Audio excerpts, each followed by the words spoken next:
On this week's midweek message from the 4th chapter of Ephesians, the Apostle Paul speaks to the unity of the believers and gives practical teaching on how we are to daily walk worthy of the calling with which we were called on this, our Christian pilgrimage.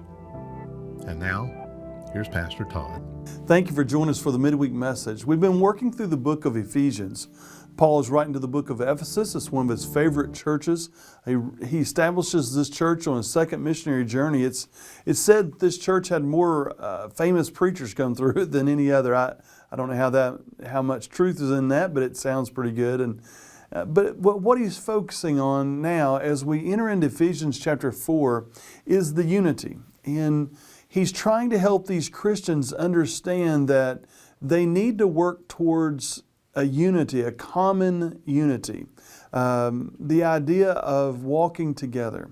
So in Ephesians chapter 4, we're going to break down this chapter in a much more slow manner than what we've done in other chapters. We have pretty much glazed over or gone through pretty quickly some of the other chapters in Ephesians, but in this chapter, we're going to break it down in a much slower format. Today I'm only going to be looking at a couple of verses, and as we look at these few verses, we're going to try to break them down into their different themes, because as we enter into chapter 4, Paul's writings are incredibly powerful. And in the life of the Christian, there is a lot of meat here. So when you read this, oh my goodness, there's a great deal of depth that even in breaking it down like we are, we're only going to be able to get to parts of. But today we're going to look at this idea of the church being unified, the church walking in unity.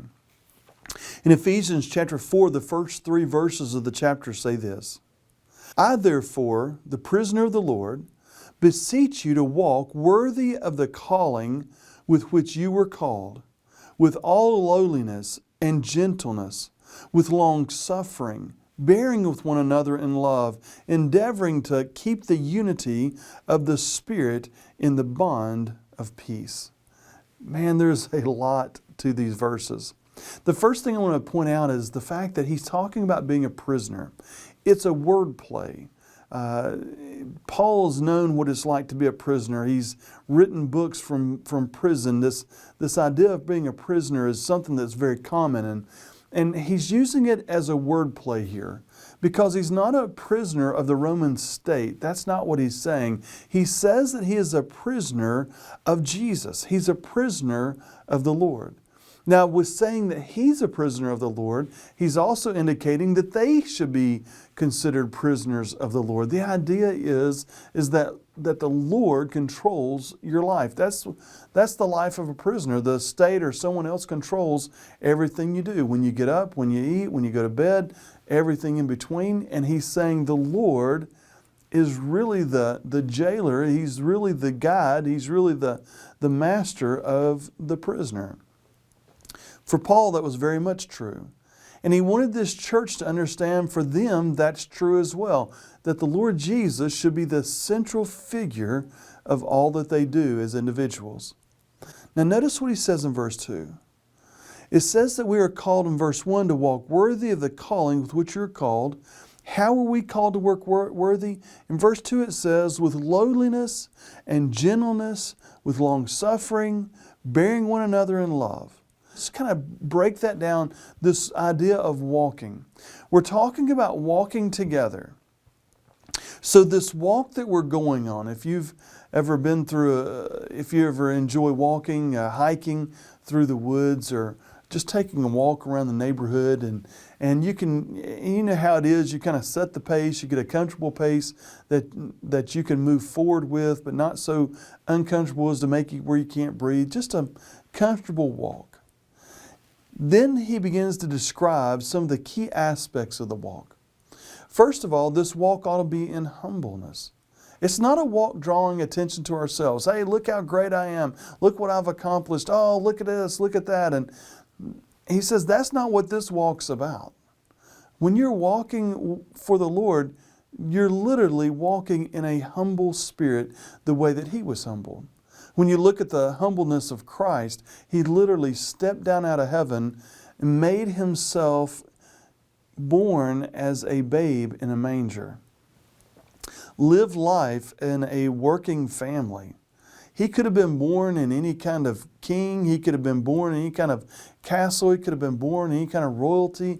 And yet he steps down out of heaven and he comes and he's just born in a lowly manger. He walked a humble walk. In fact, he's going to say that he doesn't even have a place to lay his head. He did not draw attention to himself the way that we often do. When we perform something good, we want to make sure everybody knows it. That's not what we're supposed to do. We're supposed to walk with a humble walk. Secondly, we're supposed to walk with a gentle walk. In the same way that it's not about us and we're drawing attention to ourselves, we're also supposed to walk in such a way that other people are not afraid of us, that other people would know that we care about them and we love them. It's a gentle way of walking. Children aren't going to come around someone that is fierce and powerful and constantly gets their way. You notice children are drawn to people who are gentle, who care about them, who don't want to injure them, but instead want to draw them close. This walk is meant to be humble, it's meant to be gentle, but then I want you to notice this. It's a patient walk. He says, with all long suffering. When you talk about patience, God has been so patient with us. He has shown us kindness and goodness and love. Even when we were unlovable, even when we stood against Him, He still loves us. He is an incredibly patient God. As Christians, we've got to learn to walk in a walk of patience. Not in a hurry, not making sure we're out front, but patient. Making sure that we put Christ first. But then I want you to notice it's also meant to be walked with others. It says, lowliness, gentleness, long-suffering, bearing with one another in love. Now notice this. We were never meant to live out Christianity in isolation. Throughout history, there have been Christians who've isolated themselves, and some of them were monks, and some of them were nuns, and different forms of isolation. We saw that with the Desert Fathers many centuries ago. People over the centuries have thought, I can live out a relationship with God in isolation. If I can just get alone, then He and I can talk with one another. That's that idea of living in isolation. But Christianity is different. Christianity is meant to be walked with others. Christianity is exemplified by Christ. He walked with 12 others. He didn't take the walk by Himself. He didn't have the teachings by Himself. He took others with Him. We are meant to walk with others. Then I want you to notice that not only are we meant to walk with others, we're meant to love those that we walk with. It's kind of funny. Sometimes when you walk into a church, you don't always realize they actually love one another. It seems like we compete over the strangest of things, whether it be the color of the carpet or the things that are on the walls or who gets the biggest classroom. And instead of realizing that we're called to walk in love with one another. In other words, putting the other person's needs before our own. That's what love looks like. And I want to tell you, love is not just a verb. Love is a choice that we make on a regular basis. It's not just a word we throw around. It's a choice that we make on an everyday basis.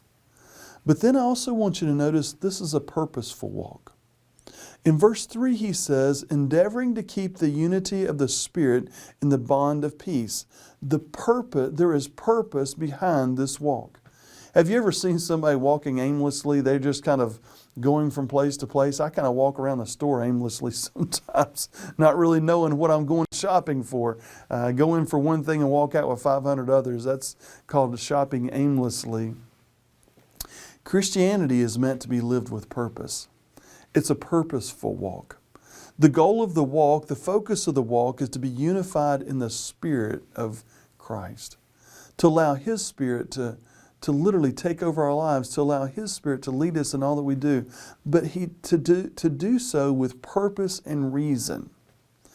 But then finally, not only is this walk characterized by being purposeful in the Spirit, it's also characterized being purposeful in peace. There ought to be a sense of peace that comes with knowing you're walking for the one who is your Lord and Savior. I want to tell you, the world around you is looking for people who are at peace. The whole world's at chaos. Everyone lives in fear. We're looking for that peace that comes from walking through Jesus Christ. So today I hope that you'll focus on your walk. I hope that you'll focus on these characteristics, but most of all, I hope that you'll walk with others, with Christ Himself, and with other brothers and sisters in Christ who need to take the journey with you, where we can lift one another up, encourage one another, meet defeats in a united way so that we are not alone, and rejoice in united joy when great things happen. I want to tell you, we serve a great God. We need to walk with Him today. Thank you for joining us. Have a great week.